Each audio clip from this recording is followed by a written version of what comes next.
Hello guys, welcome to Study Hub English. நாங்கள் daily எங்கள் சேனலில் வந்து புது வேர்ட்ஸ் பார்த்து கொண்டு வரோம். இன்றைக்கி நாங்கள் பார்க்க போகிற வேர்ட் வந்து lawn.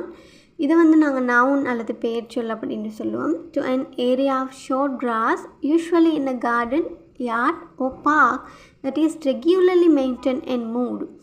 இந்த மாதிரி ஒரு பகுதியை lawn அப்படின்னு சொல்லுவோம். அதாவது தமிழில் நாங்கள் சொல்ல போனால் வீட்டின் பின்புறம் அல்லது தோட்டங்களில் காணப்படும் துரிதமாக வளரக்கூடிய புல்பகுதி இது முறையாக வெட்டி பராமரிக்கப்படும். இந்த மாதிரி பிளேஸை நாங்கள் லான் அப்படின்ட்டு சொல்லுவோம். ஓகே, ஸோ இதுக்கான சினோனிம்ஸ் பார்த்தா கிராஸ், டர்ஃப், க்ரீன், ஸ்வாட். ஓகே, தமிழில் சொல்லப்போனால் புல்வெளி, புல்நிலம், புல்வெளி பகுதி இதெல்லாமே லான் அப்படிங்கிறத வந்து நாங்கள் சுட்டி காட்டுறோம். ஓகே, இதுக்கான ஃபர்ஸ்ட் எக்ஸாம்பிள் பார்ப்போம். The children played on the lawn in front of the house. குழந்தைகள் வீட்டின் முன்பு புல்வெளியில் விளையாடினார்கள். The children are playing on the grassland or lawn. குழந்தைகள் புல்வெளியில் விளையாடுகின்றார்கள்.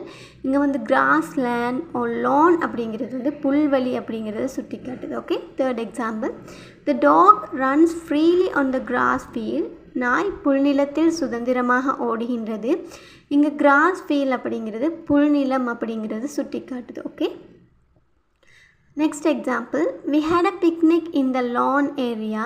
நாம் புல்வெளி பகுதியில் பிக்னிக் கொண்டாடினோம்.